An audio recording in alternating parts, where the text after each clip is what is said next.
6 वाजता बरोबर आपण लेक्चर स्टार्ट करूया.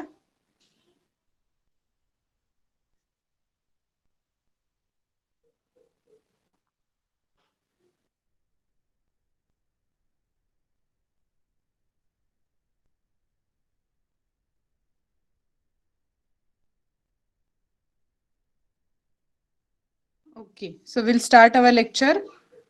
प्रोनाउन्सचे आपण कुठले कुठले टाइप्स बघितले होते मी एकदा स्लाइड शेअर करते तुमच्या बरोबर. हे बघा.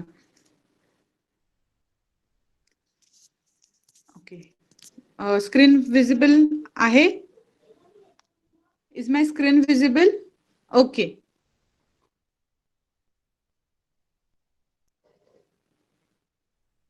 एकच मिनिट द्या. Okay, is it visible now? Okay, so I will share my screen. So आपण आतापर्यंत एवढे हे 8 प्रोनाउन्स शिकायचे, त्यातले आपले 7 शिकून झालेले आहेत. लास्ट फक्त एक राहिलाय आपला इनडेफिनाइट प्रोनाउन्स. तो इनडेफिनाइट प्रोनाउन्सचा टॉपिक आपण आज संपवूया आणि मग सगळ्या 8ची एक क्विक रिव्हिजन घेऊया आणि त्याच्यानंतर एक छोटीशी वर्कशीट मी तुम्हाला सॉल्व्ह करायला देईन. ती वर्कशीट आपण लेक्चरमध्ये सॉल्व्ह करूया. सगळे टाइप जे आहेत प्रोनाउन्सचे त्याच्यावर डिपेंडेंट असेल ती वर्कशीट, आणि ती झाली की आपण रीडिंग आणि स्पीकिंग घेऊया. सो आता पहिल्यांदा आपण इनडेफिनाइट प्रोनाउन्स संपवून टाकू.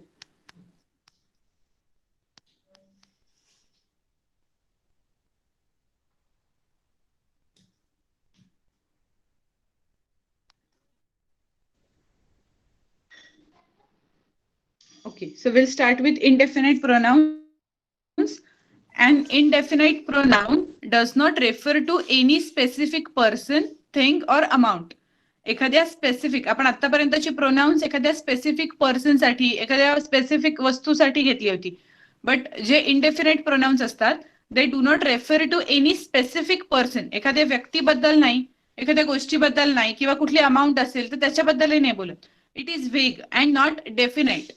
सम टिपिकल इनडेफिनेट प्रोनाउन्स आर, जे आपण कॉमनली युजिंग प्रोनाउन्स आहेत आपली, जी कायम वापरली जातात. सिंग्युलर मध्ये अनादर, एव्हरीबडी, नो वन, एनीबडी. याच्यामध्ये आपण कुठल्या तरी एका स्पेसिफिक व्यक्तीबद्दल बोलतोय का? जेव्हा आपण एनीबडी म्हणतो, anybody can answer my question, असं जेव्हा मी म्हणेन तुम्हाला, तेव्हा तुमच्यापैकी कोणीही उत्तर देऊ शकतं. एनीबडी हे प्रोनाउनच यूज करते मी, कोणाचं स्पेसिफिक नाव नाही वापरते, कुठलंही नाउन यूज नाही करते.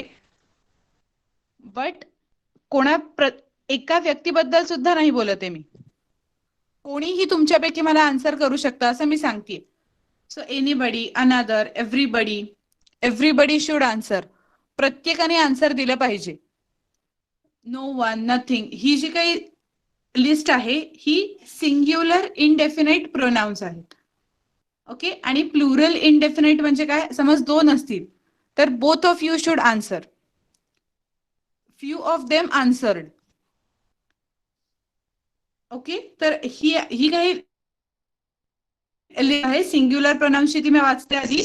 अनादर, anybody, anyone, anything, each, either, everybody, everyone, everything, much, neither, nobody, no one, nothing, one, somebody, someone, something. ही सगळी झाली सिंग्युलर इनडेफिनेट प्रोनाउन्स. ही कॉमनली युज्ड आहेत. फक्त हीच लिस्ट आहे असं नाही. इंग्लिशमध्ये अजून बाकी भरपूर इनडेफिनेट प्रोनाउन्स आहेत, पण ही एक जनरल जी भरपूर वेळा यूज केली जातात, फ्रिक्वेंटली युज्ड प्रोनाउन्स आहेत. प्लुरल मध्ये कुठली कुठली येतात? Both, few, many, others, several. So ही frequently used plural indefinite pronouns आहेत. Okay, now all, any, most, none and some can be singular or plural depending on the phrase that follows them. So आता all हा आपण कधी singular use करू?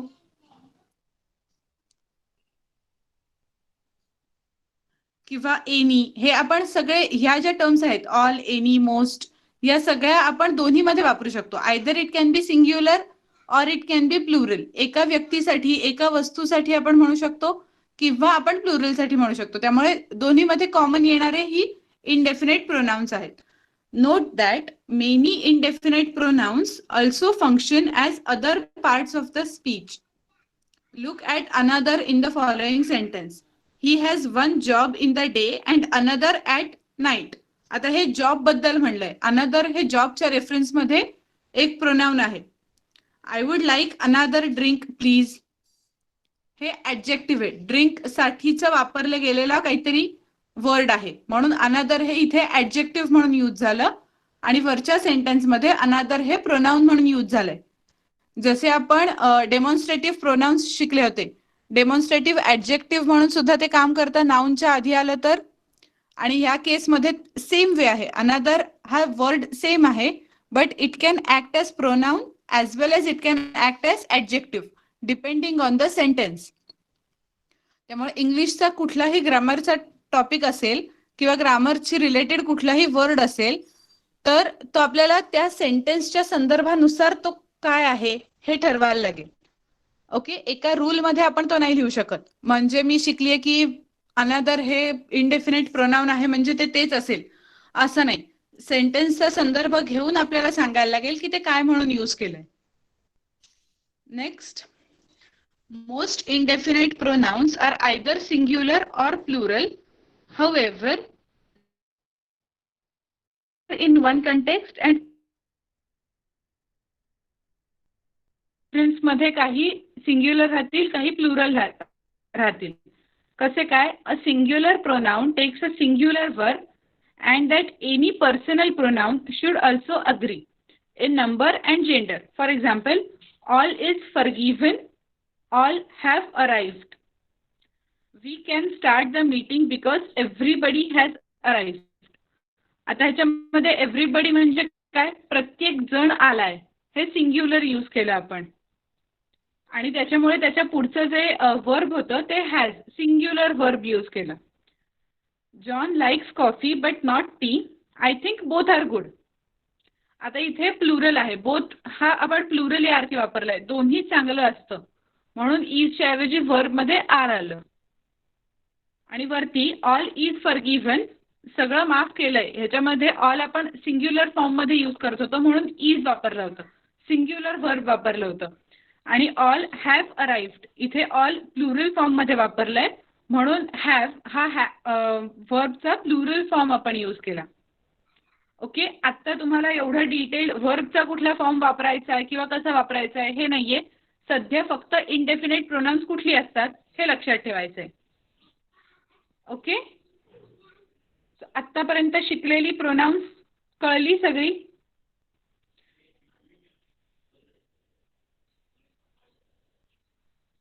Voice is breaking.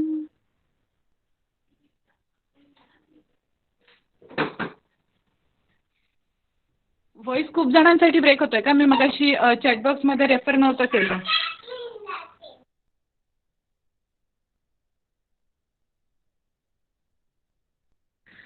Okay, आता आहे voice Audible?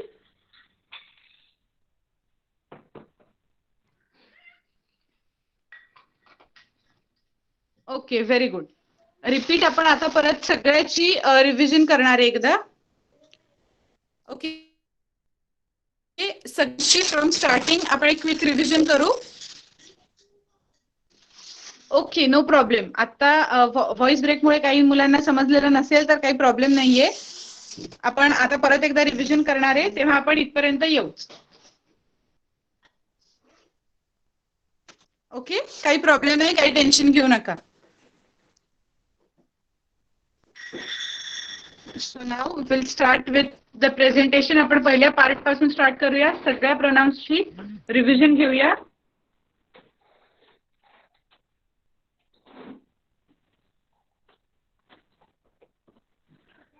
So आता आपण 8 categories of pronouns शिकलो आतापर्यंत. We started with personal pronouns. Personal प्रोनाउन्सचा मी टेबलच डायरेक्ट तुमच्या समोर ठेवते. त्याचे आपण 2 टाइप्स घेतले होते, सब्जेक्ट आणि ऑब्जेक्टशी रिलेटेड. त्याच्या रिलेशनमध्ये आपण कसे प्रोनाउन्स शिकणार आहे ते बघितलं होतं. ओके. सो सब्जेक्ट असेल, सपोज आपण सेंटेन्सचा सब्जेक्ट म्हणून वापरत असू तर आपण आय यूज करतो. ऑब्जेक्ट म्हणून वापरत असू तर आपण मी यूज करतो. तुम्ही याच्यावरचा एक्सरसाइज केलेला असेल. याच्यावरचा होमवर्क मध्ये आलेला एक्सरसाइज केलाय. आय मी आपण यूज करणारा आठवतोय ना सगळ्यांना? Very good. तर त्याच्यामध्ये आपण हा चार्ट कायम रेफर करत राहतो. सिंग्युलर फर्स्ट पर्सनला सब्जेक्ट असेल तर आपण आय यूज करतो. ऑब्जेक्ट असेल तर आपण मी यूज करतो. सेकंड असेल तर सब्जेक्ट ऑब्जेक्ट आपण दोन्ही वेळेला यूज करतो. थर्ड साठी आपण depending on he she it him her it असं करतो. राईट. आणि प्लुरल मध्ये वीचं अस होतं, यूचं यूज राहतं, देचं देम होतं, सब्जेक्ट आणि ऑब्जेक्टशी रिलेटेड. त्याच्यावरती बेस्ड आपण एक्झाम्पल्स बघितली होती. I like coffee, John help me. आठवतायत ही एक्झाम्पल्स तुम्हाला? जेव्हा स्वतःबद्दल आपण बोलत असतो तेव्हा आपण आय हे वापरतो आणि त्याच्यानंतर कॉफी मला आवडते ह्यातल्या मलासाठी आपण मी यूज केला होता. Ma'am can see screen. Okay. फक्त एकालाच स्क्रीन दिसत नाहीये की बाकी कोणाला स्क्रीन नाही दिसत आहे?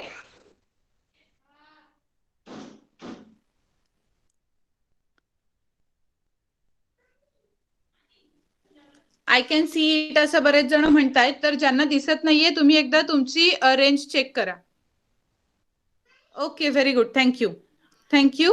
ज्यांना दिसत नाहीये ना स्क्रीन त्यांनी एकदा एक रेंज चेक करा आणि माझा स्क्रीन जो आहे त्याच्यावर पिन करा. Is voice breaking for all?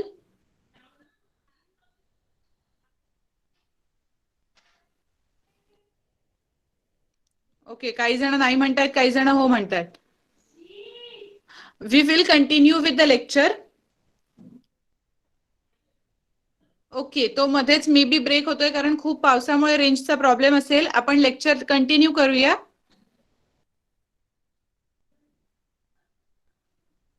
Voice coming from background. Okay.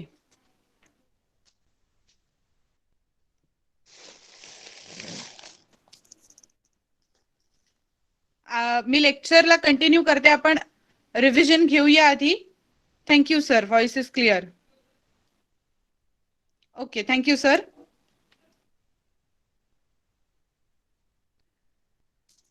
So now personal pronouns आपण बघितली होती, ती लिस्ट तुम्हाला आठवती आता. त्याच्याप्रमाणे आपण आय कधी यूज करतो? जेव्हा सब्जेक्ट असेल तेव्हा आपण आय यूज करतो. जेव्हा आपण ऑब्जेक्ट म्हणून ते पर्सनल प्रोनाउन यूज करू तेव्हा मी वापरतो.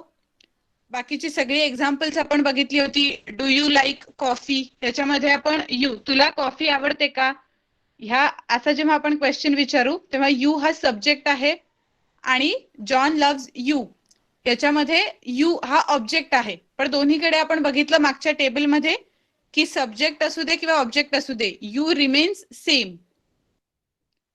नाव द थर्ड, पुढे जे काय आपण बघितलं होतं, ही रन्स फास्ट, तो जोरात पळतो. सो आपण तो हा सब्जेक्ट होता त्याच्याबद्दल बोलतोय म्हणून तो जोरात पळतो. डिड राम बीट हिम, तर आता ह्याच्यामध्ये हिम त्याला त्याला हरवलं का असं विचारायचं आहे. तर आपण इथे हिम म्हणजे त्याला म्हणून यूज करणार. Okay, I will show the chart again.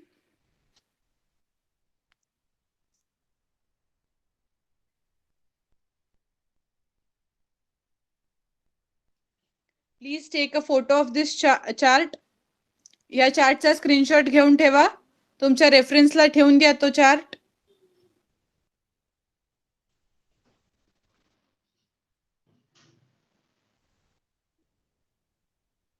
Okay, हे झालं आपलं पर्सनल प्रोनाउन्स.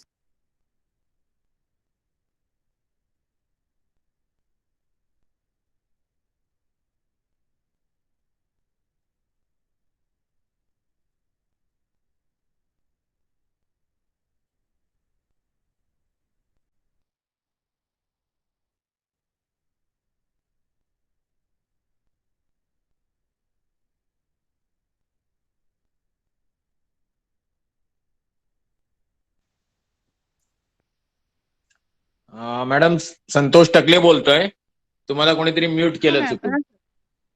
आता तुम्ही माईक मोड मध्ये आहात. हे जे असं कोणी चुकून म्यूट वगैरे करतं त्यांनी लक्षात घ्या की तसंही नेटवर्कचा प्रॉब्लेम असतो. क्लास फारच व्यवस्थित पद्धतीने चालतो. आवाज येतोय का माझा सगळ्यांना? हा ठीक आहे. बस आता मला सांगा, जर इतके सगळ्या प्रॉब्लेम मध्ये आपण जर व्यवस्थितपणे क्लास चालवतोय तर तुमचे माईक ऑन कसे राहतात? अमोल पवार, किती वेळ तुमचा माईक ऑन होता? तुमचं काही लक्ष नसतं का? फोन हातात देता पोरांच्या आणि पोरांचं लक्ष नसतं असं काही असतं का? If those who are not sincere, we will run class with the 2 people. Follow instructions or you can leave the class. We get irritated with such things. Madam is trying her best to get you voice, but it will not come from by her efforts only. You have to keep your mic switch off.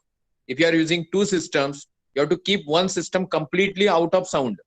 Then only there will not be feedback and gharghar and khurkhur awaz will not come. Then you will understand these small things I don't understand. You behave as if everybody is Ambani's son and daughter. When you are not paying on time and you are not paying very high amount, don't forget that. Every time don't allow me to start discussing those parts. Keep your mic shut. Keep your video off. And then start discussing. Awaj nahi aa rahi. Now we will do recording of this. We will make you available this particular. For microseconds, if you are not able to hear, that is a big problem from madam's side and my side. When you will start behaving normal, I don't understand. Okay. Keep your mic off all the time. Madam, you can unmute yourself, please.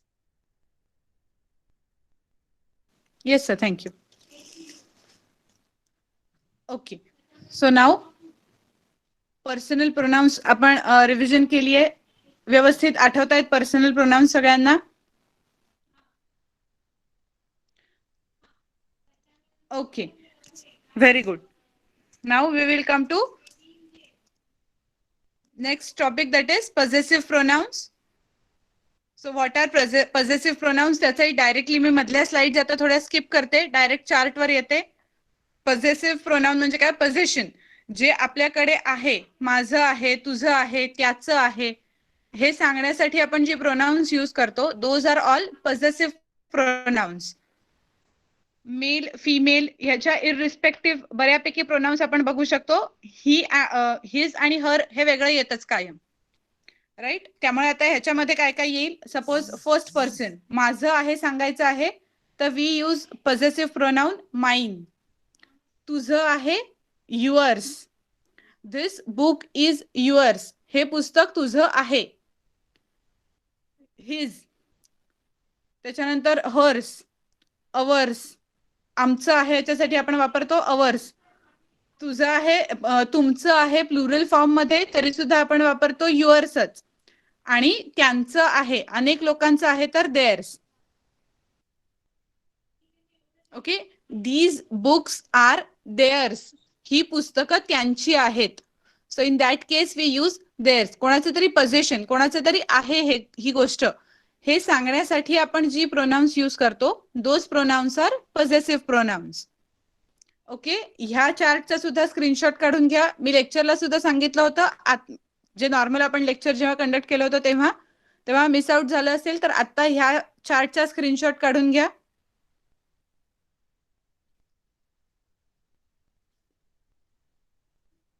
आणि कधीही प्रोनाउनचा कुठलं pronoun वापरायचं ह्याच्या बाबत जर का शंका आली मनात, तर त्या सेंटेन्सचा आधी अर्थ लावून बघायचा. ओके, सेंटेन्सचा तुम्ही जेव्हा अर्थ बघाल तेव्हा तुम्हाला लक्षात येईल की ह्याच्यामध्ये काय गरजेचं आहे. त्याचं आहे, तिचं आहे असं सांगणं आहे, किंवा माझं आहे सांगणं आहे, आपल्या स्वतःबद्दल कोणी बोलतंय, मग ते सब्जेक्ट आहे की ऑब्जेक्ट आहे, याचा विचार करायचा आणि मग प्रोनाउन इन्सर्ट करायचा तिथे. अजिबात अवघड नाहीये. तुम्ही जी मी होमवर्कला दिलेले होते, ज्यांनी होमवर्क सोडवला होता, बऱ्याच साऱ्या मुलांनी करेक्ट आन्सर्स लिहिलेली आहेत. ज्यांची चुकली होती त्यांच्याही एकदम मायनर चुका होत्या, म्हणजे थोडंसं आय आणि मी मध्ये गडबड झाली होती, ती ठीक आहे. आपण इनिशियली अजून आपण शिकतोय हे प्रोनाउन्स, त्यामुळे त्या ज्या चुका आहेत त्या एक्सपेक्टेड आहेत, त्यात काहीच फार प्रॉब्लेम नाही. जसे सॉल्व्ह करत जाल जास्ती अजून तुम्हाला यायला लागेल. Now next is possessive pronouns. नंतर आपण रिफ्लेक्सिव्ह आणि एम्फेटिक प्रोनाउन्स घेतली होती, ज्याच्यामध्ये आपण काय यूज करतो?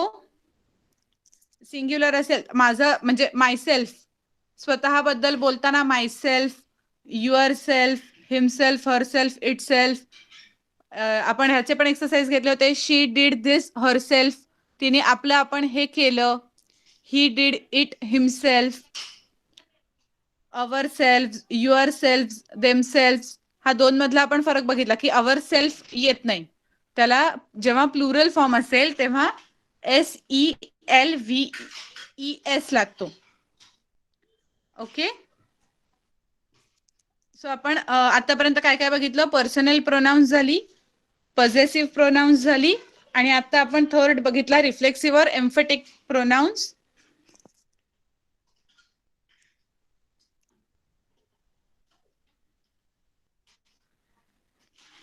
Now next is demonstrative pronounce. आपण डेमॉन्स्ट्रेटिव्ह प्रोनाउन्सची लिस्ट बघितली ही धिस, दीज, दॅट, दोज. हे जे काही आहेत हे सगळे आपले डेमॉन्स्ट्रेटिव्ह प्रोनाउन्स आहेत, जे काहीतरी दाखवतात आपल्याला. For example, this is my book, these are your books. जो ह्याच्यामध्ये पण आपण हा चार्ट बघितला होता, तो आठवत असेल तुम्हाला. सिंग्युलर असेल तर आपण धिस वापरतो. सिंग्युलर जवळची वस्तू, समोर दिसणारी वस्तूसाठी आपण धिस वापरतो. सिंग्युलर बट लांब आहे, आपल्याला दिसत नाहीये, किंवा आपण जस्ट पॉइंट आउट करतोय, तर आपण दॅट वापरतो. रॅन्डम.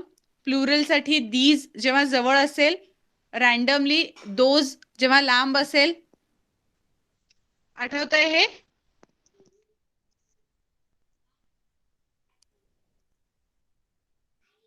आठवलं ना? आपण बघितलं होतं धिस कधी यूज करायचं आणि दॅट कधी यूज करायचं, दीज आणि दोज कधी यूज करायचं. त्याचेही एक्सरसाइज तुम्ही सगळ्यांनी व्यवस्थित लिहिलेले होते डेमॉन्स्ट्रेटिव्ह प्रोनाउन बद्दल जे होतं ते. ओके. ह्या ज्यांचा मिस झाला असेल ह्या सुद्धा एका चार्टचा स्क्रीनशॉट काढून घ्या, म्हणजे नियर, फार, सिंग्युलर, प्लुरल कुठलं कुठलं वापरतात ते कळेल.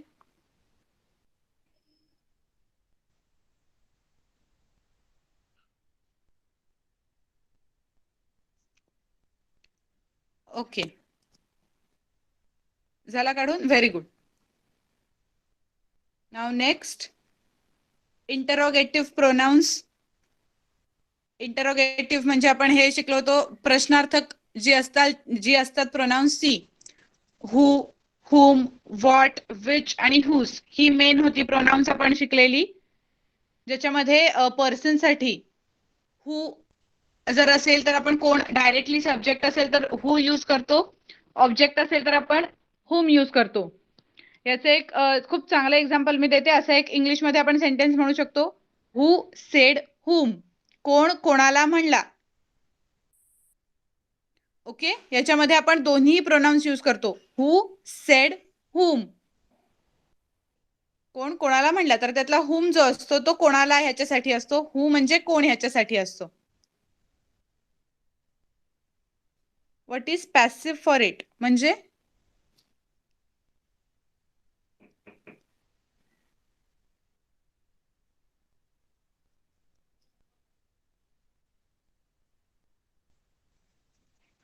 ओके.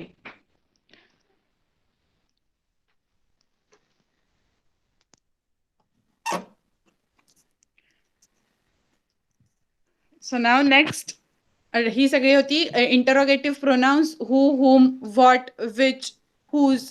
हे सगळे आपण हुज हे एकच आपण पॉझेसिव्ह प्रोनाउन बघितलं होतं, पोझेशन साठी जे आपण यूज करू ते.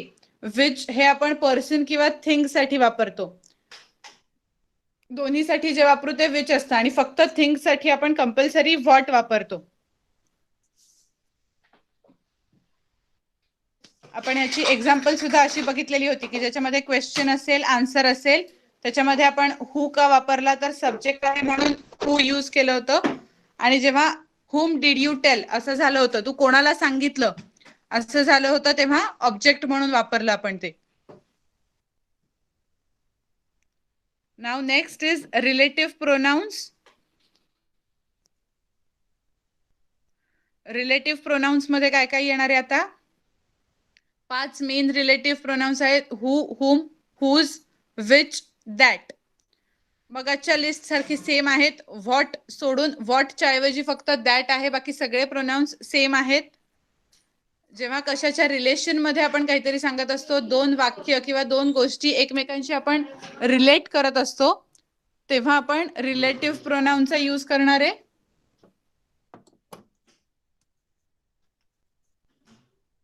Example, the person who found me last night. ज्याने मला काल कॉल केला होता ती व्यक्ती. इथे आता हू आपण क्वेश्चन इंटरोगेटिव्ह प्रोनाउन म्हणून नाही वापरलेलं, तर इथे आपण हू हे रिलेटिव्ह प्रोनाउन म्हणून वापरलंय.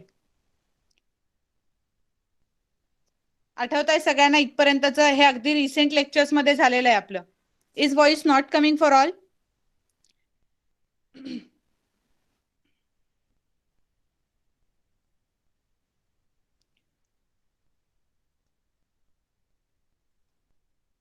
It's audible. Okay okay, no problem. Thank you. बस बस, थँक्यू. बरं, आता आतापर्यंतची प्रोनाउन सगळी व्यवस्थित तुम्हाला आठवत आहेत, बरोबर आहे? आता जी पुढची आहे ती आपण एकदम लास्ट लेक्चरला शिकलोय. रेसिप्रोकल प्रोनाउन्स होती. इच अदर आणि वन अनदर ही दोनच रेसिप्रोकल प्रोनाउन्स असतात.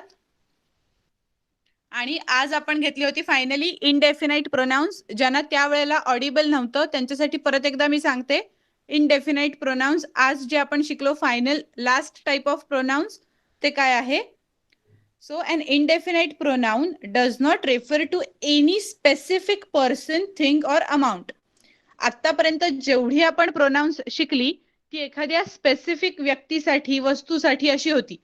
इंटरोगेटिव्ह असेल तरी आपण ते हू हे पर्सन साठी यूज केलं, एका स्पेसिफिक पर्सन साठी. पण असं स्पेसिफिकली कोणासाठीही न वापरता जी प्रोनाउन्स यूज केली जातात, those are indefinite pronouns. It is vague and not definite. त्याच्यानंतर आपण इनडेफिनाइट प्रोनाउन्सची लिस्ट वाचली. या लिस्टचा आता तुम्ही या स्क्रीनचा सुद्धा स्क्रीनशॉट घ्या, या चार्टचा स्क्रीनशॉट घ्या. ही काही इनडेफिनाइट प्रोनाउन्स आहेत विच आर व्हेरी कॉमन, जे आपण कॉमनली यूज करतो, फ्रिक्वेंटली यूज करतो, अशा प्रोनाउनची ही लिस्ट आहे. यातले काही सिंग्युलर आहेत, काही प्लुरल आहेत. म्हणजे काय की एखाद्याच कुठल्या तरी गोष्टीबद्दल किंवा काहीतरी एकाच गोष्टीशी रिलेटेड जेव्हा आपण बोलत असू, at that time we will use singular pronouns. जेव्हा अनेक गोष्टींबद्दल आपण बोलत असू, we will use plural pronouns. आणि काही जे आहेत, खाली एक लिस्ट दिली आहे, रेड वर्ड्स लिहिलेत, all, any, most, none, some. ही जी काही लिस्ट दिली आहे ही लिस्ट अशा प्रोनाउन्सची आहे जी आपण सिंग्युलर किंवा प्लुरल दोन्हीमध्ये depending on the reference of the sentence use करणार. त्या सेंटेन्सच्या संदर्भाला धरून आपण ही लिस्ट वापरणार.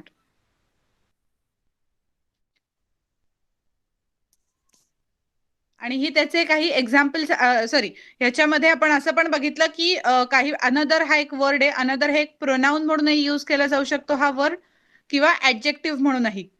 सेंटेन्सच्या संदर्भाने आपण बघणार की तो प्रोनाउन म्हणून वापरलाय की ऍडजेक्टिव्ह म्हणून वापरलाय.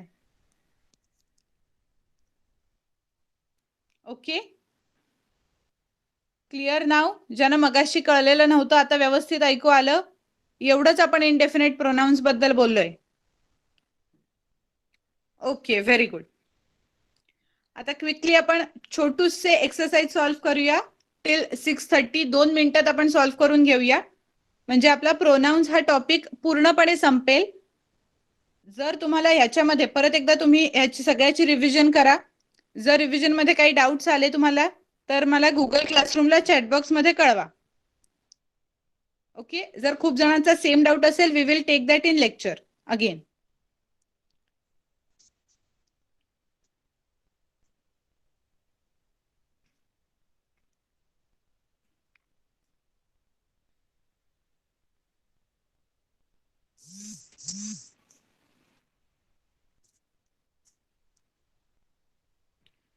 स्वतः सेंटेन्सेस तुम्हाला दिसतायत स्क्रीनवर. त्याच्यामध्ये कुठलं प्रोनाउन जाईल ते सांगायचं randomly. Okay, so first sentence आहे, the poor boy lost dash mother. his, her, its or their. काय येईल सांगा. हिज. Very good. कारण का तर द पुअर बॉय म्हणजे मुलाबद्दल आपण बोलतोय म्हणून आपण हिज हे प्रोनाउन यूज केलं. Very good. Next sentence. I am 2 years older than.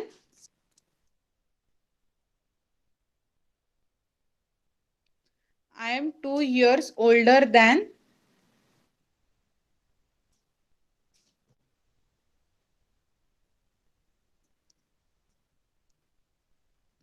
His or her दोन्ही येईल. His किंवा her दोन्ही येईल.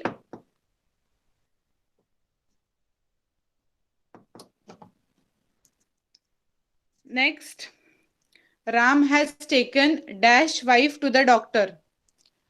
Ram has taken dash wife to the doctor.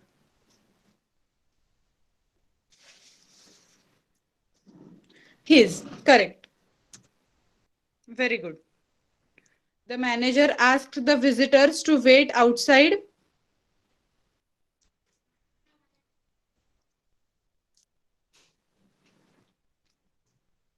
His. His पण येईल, her पण येईल. देअर नाही येणार. एकच मॅनेजर आहे ना. द मॅनेजर म्हणजे एकाच सिंग्युलर बोलतोय आपण. So either his or her. ती मॅनेजर मुलगी पण असू शकते किंवा मुलगा पण असू शकतो. सो दोन्ही येऊ शकतं. ओके.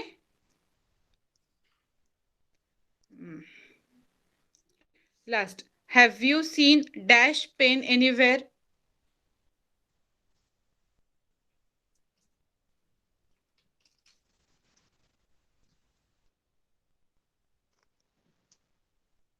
ओके.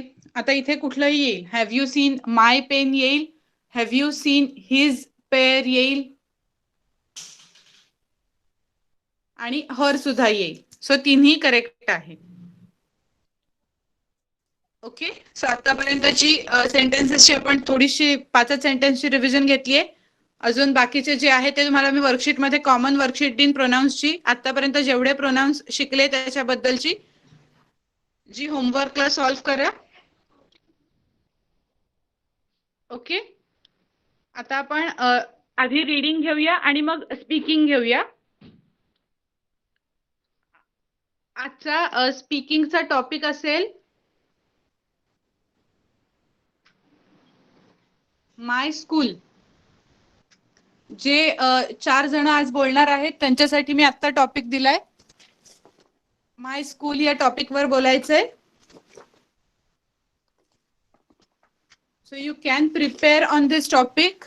तुम्हाला मध्ये थोडासा वेळ मिळेल त्याच्यामध्ये तुम्ही या टॉपिक बद्दल प्रिपेअर करू शकाल. मी सांगते परत एकदा नावं कोण कोण आहेत. सायली, रिया, वेदिका आणि प्रार्थना.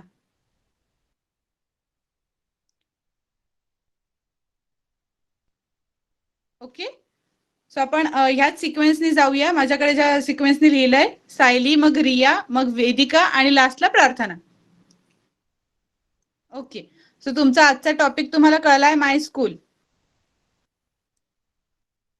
नाही त्यांना आज ते स्पीकिंग करणार. आज रीडिंग साठी आता कोणी कोणी तुमची नावं पाठवा रीडिंग साठी. गौरव, मानसी, रुद्र, दिव्या. ओके. आता आपण थांबा 1-2 मिनिटं. आली आहेत माझ्याकडे आता बरीच नावं. Will start with Gaurav.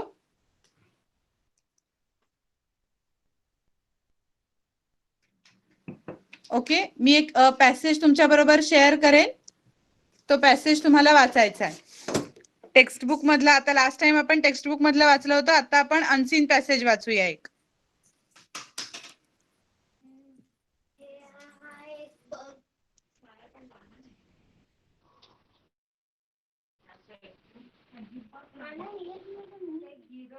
Okay. Passage दिसतोय. Yes, ma'am. Passage. Okay Gaurav watch. Start reading. For the mobility पासून स्टार्ट कर. Okay, ma'am. For the mobility impaired, highly trained Canine. Canines called service dogs can pick up dropped keys, open and close drawers, retrieve prepared meals, help a person and in and out of bathtub, dial 911, push and pulled wheelchair, help operate a car or van and pull off gloves, shoes, socks and jackets. Our dogs provide specified assistance to those who suffer seizure, Seizure. sorry, sudden attacks of illness and require special medication. And of course, the helping dogs provides championship play and give unconditional love to the people they assist. Okay, very good. Perfect. मस्त वाचलंस. Now Thank next. you, ma'am. एक minute हा. गौरव नंतर आहे Mansi. Mansi, are you ready to read? Yes. Okay. Can you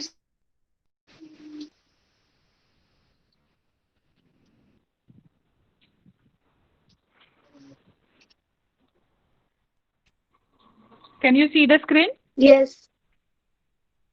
Okay, please start reading. It is 30 odd years now since the placement of the first assistant dog, but only in recent years, with the rising independent movement among disabled people, has the idea begun to spread widely. Continue. While most service dogs are trained to work with people who rely on wheelchairs, rely on wheelchairs, other categories of helping dogs include hearing dogs who alert their owners to sounds such as doorbells, phones, cooking timers, alarm clock, smoke alarms, and Seizure dogs. seizure dogs, which carry medication in their packs and are trained to dial 911 on large keypad phones. Okay, very good. Mic Thank off you. केलंस तरी चालेल. मस्त वाचलंस. Thank you. Okay. Now after Mansi, Rudra. Rudra? Yes, ma'am. Okay. 2 मिनिटं screen share करते मी. Okay, ma'am. Okay. Screen दिसतोय आता? Yes, ma'am. Okay, please start reading. An owl is a bird. There are two basic types of owls: typical owls and barn owls. Owls live in almost every country of the world. Owls are most nocturnal, meaning they Nocturnal, are correct. awake at night. Owls are predators. They hunt food at day. Predator. Owls hunt for mice and other small mammals, insects, and even fish. Owls are well adapted for hunting. Their soft, fluffy feathers make their flight nearly silent. They have very good hearing, which helps them to hunt well in the darkness. The sharp hooked beaks and claws of the owl makes it very easy to tear apart. They prey quickly. Although owls also eat some prey whole. Okay, very good. बस mic off केलंस तरी चालेल. मस्त वाचलंस. Okay. बाकीचे जेव्हा तुम्ही आता ऐकत आहात तेव्हा एक काम करायचं, ह्याच्यामध्ये जे अननोन वर्ड्स आहेत त्यांची लिस्ट करून ठेवायची. ठीक आहे. अननोन वर्ड्स म्हणजे कुठले, जे वर्ड्स वाचायला थोडेसे अवघड वाटले आहेत किंवा असं ज्या वर्ड्स बद्दल आहे त्या वर्ड्सची लिस्ट करून ठेवा. त्याचे स्पेलिंग पाठ करायचे आणि त्याचं मीनिंग सुद्धा लक्षात ठेवायचे आपल्याला. Okay. Now next is Divya. Divya, please. Yes, mic. Okay. Screen share करते मी. वाच. Owl's eyes are unusual. Like most predators, both the eyes of the owl face front. The owl cannot move its eyes. Owls are far-sighted, which means they can see very well far away, but they can't see those very well at all. Fortunately, their distant vision is very what they use for hunting, and they can see far away even in low light. Owls have facial discs around their eyes, tufts and feathers in a circle round each eye. These facial discs are thought to help the owl's hearing. Owls can turn their heads 180 degrees. This makes it look like they might be able to turn their heads all the way around. But 180 degrees is all the owl needs to see what's going on around it. Perhaps because of the owl's Mysterious appearance. ma'am, ते नाही दिसत आहे. Mysterious Okay. appearance, आता दिस- especially its round eyes and flexible neck. There are a lot of myths and superstition about owls. Many cultures believe that bus. Okay. Very good. मस्त वाचलास. Mic of केलास तरी चालेल आता. ओके. आता लेक्चरमध्ये आपल्या 4 जणांचं रीडिंग झालेलं आहे. बाकीच्यांचं जे रीडिंग आहे आपण नेक्स्ट लेक्चरला घेऊया. आता जर आपल्याला टाइम मिळाला, स्पीकिंग नंतर सपोज टाइम राहिला, तर तुम्हाला सुद्धा मी वाचायची संधी देईन. ओके. नेक्स्ट नेम्स जशी असतील त्याने. स्पीकिंग साठी रेडी आहात? Sayali, Yes, miss. Are you ready for speaking? Yes, miss. Okay, please start on the topic my school. My school. Everyone has a right of being educated. We all know that the people below 14 years have all right for education. I study in Father Agnell Multipurpose School. My school has all the facilities of sports and studies. Our teachers teaches us disciplines and good values. In sports, our school has proceeded very farther. Our school has an indoor swimming pool, a basketball ground, a football ground, and many. In summer vacations, we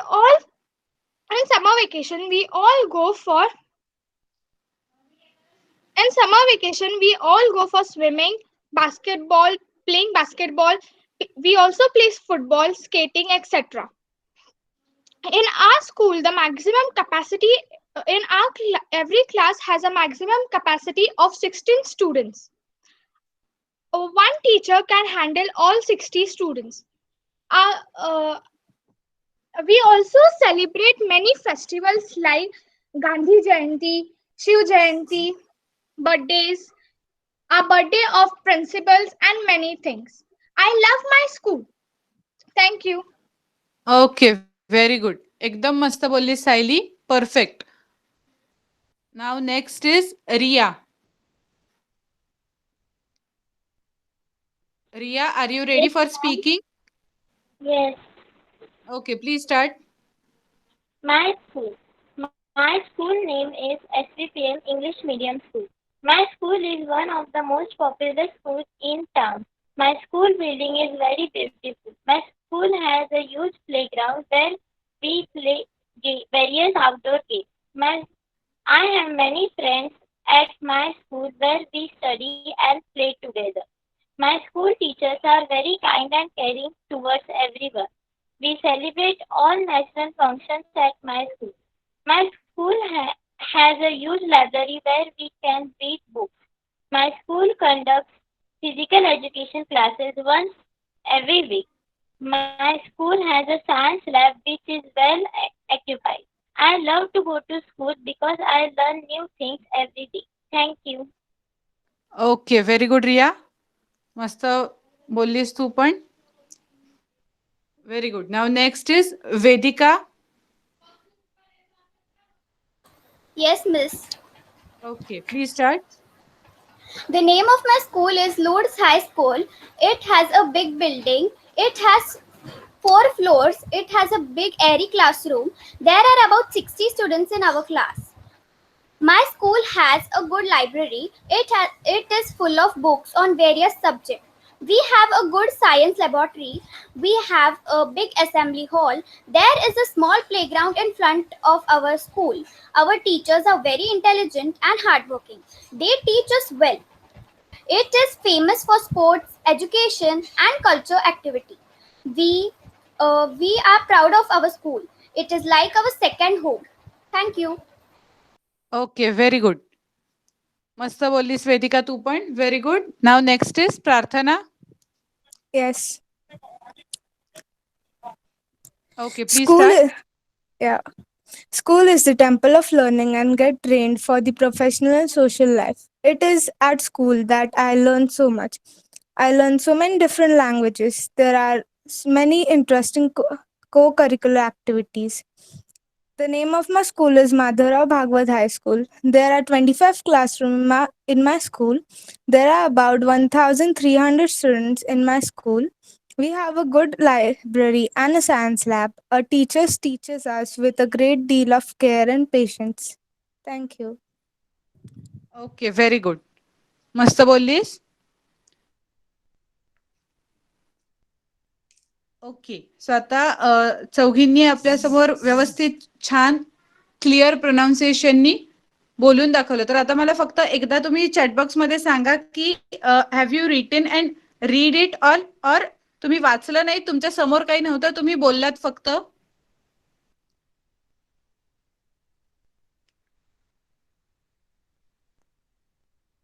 आपल्याला आता speaking activity मध्ये काय करायचंय ते मी सांगते. Okay, very good, no problem. तुम्ही लिहिलंय ते व्यवस्थित लिहिलंय, बोललातही एकदम व्यवस्थित. आता आपल्याला हळूहळू स्पीकिंग ऍक्टिव्हिटी मध्ये काय करायचंय, लिहायचं तर आहेच आहे, लिहिल्यानंतर ते वाचायचं नाही.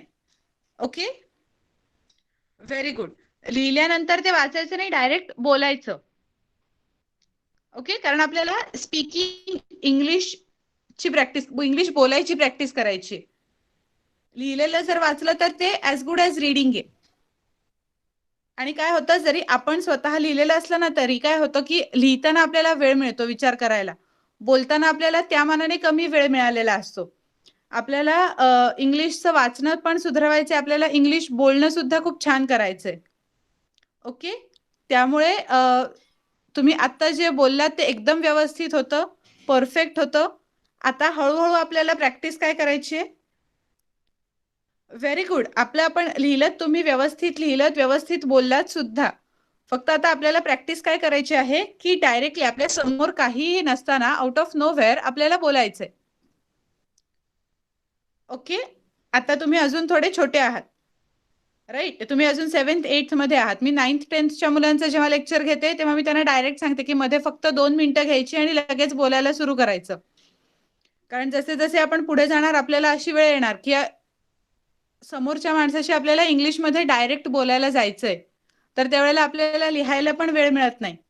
इव्हन तुमची जी आता एक्झाम्स असतील, ओरल एक्झाम्स असतील, तेव्हा सुद्धा तुमची रीडिंग ऍक्टिव्हिटी असते. तुम्हाला एक पिक्चर दिलं जातं, त्याचं डिस्क्रिप्शन द्यायचं असतं तुम्हाला, आणि त्याच्यानंतर तिसरी ऍक्टिव्हिटी असते जेव्हा तुम्हाला बोलायचं असतं. त्या बोलताना तुम्हाला थोडा वेळ दिला जातो ज्याच्यात तुम्हाला प्रिपेअर करायचं असतं.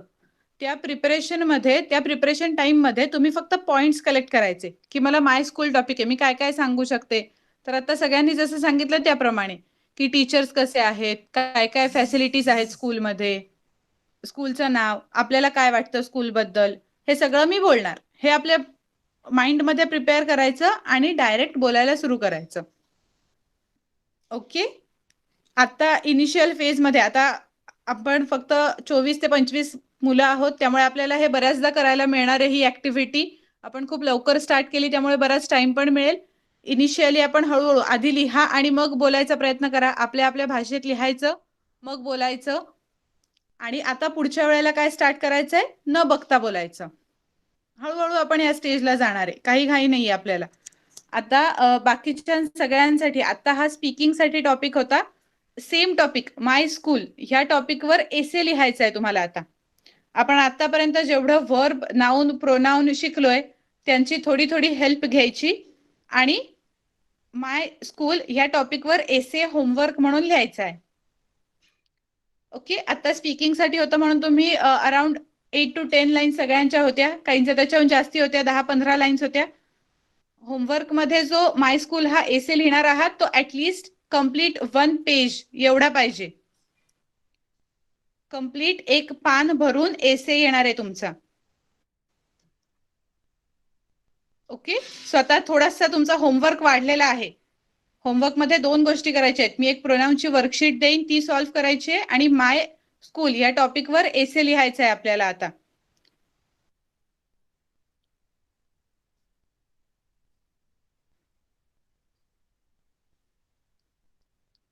करेक्ट. जेव्हा मोठे वाल इंटरव्ह्यूला जाल पुढे तेव्हा तुम्हाला लिहायला वेळ नाही मिळत, आपल्याला पटापट बोलायला लागतं. त्यांनी विचारलेल्या प्रश्नांची उत्तरं द्यायला लागतात. एकदम परफेक्ट पॉइंट मांडलाय. बर, मगाशी मला एक क्वेश्चन विचारायचा होता. स्पीकिंग जेव्हा चालू होतं तेव्हा फायर ह्या वर्ड वरती का डिस्कशन चालू होतं? कुठे आला का आपल्याला समवन फायर्ड, समवन असा कुठे वर्ड आला का?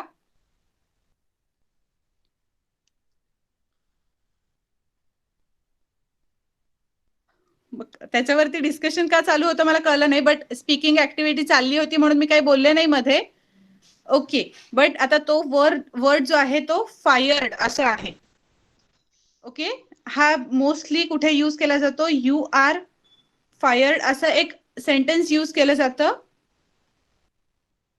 तर ते तुला काढून टाकलेलं आहे ह्या अर्थी आपण हे सेंटेन्स यूज करतो. करेक्ट. ज्याने कोणी लिहिलं होतं यू आर फायर्ड मीन्स निकालना, बट त्याचा फक्त रेफरन्स कुठून आला ते मला कळत नव्हतं. मी तेव्हा काही मध्ये बोलले नाही, स्पीकिंग चालू होतं म्हणून, मध्येच वेगळा विषय नको यायला म्हणून, बट त्याचा रेफरन्स कुठून आला?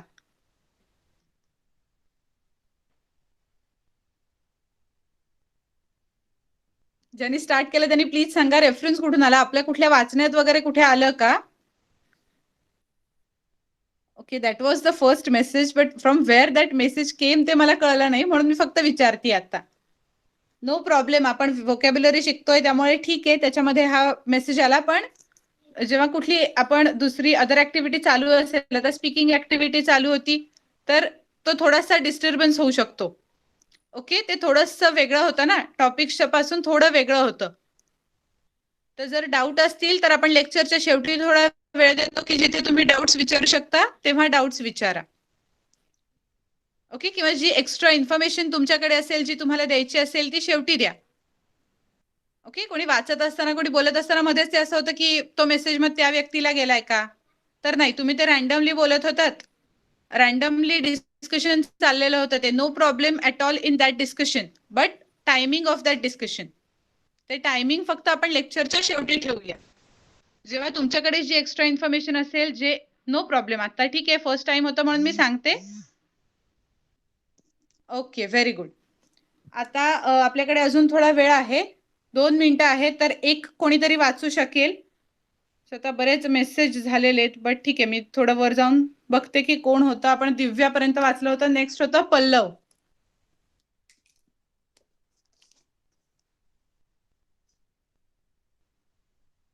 पल्लव please mike Yes, on ma'am. कर.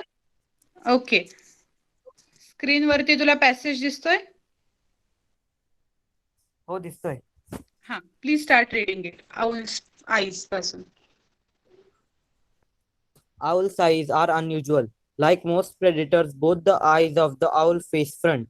The owl cannot move its eyes. Owls are far-sighted, which means they can see very well far away, but they can't see those very well at all. Unfortunately, their distant vision is what they use for hunting, and they can see far away even in lower light.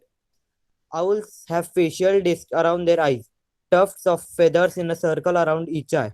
These facial discs are though to help the Thought. owl's hearing. Owls can turn their heads 180 degrees. This makes it look like they might be able to turn their heads all the way around. But 180 degrees is all the owl needs to. See दिसतोय पुढचा screen तुला? हा. हा, एक minute. हा, आता दिसेल. See what's going on all around it's. See what's going all around it. Perhaps because of the owl's mysterious appearance, especially its round eyes and flexible neck. There are a lot of myths and superstitions about owls. Many cultures very believe good. that owls are unusually wise. Okay, very good. बस, मस्त वाचलंस. Perfect. Thank you. Okay, आता time झालेला आहे आपला. So आता थांबूया आपण. होमवर्क तुमच्या लक्षात आहे. प्रोनाउन्स मिळतील आणि माय स्कूल याच्यावरती एसे लिहायचा आहे. Okay, thank you and bye. Bye, teacher. Bye.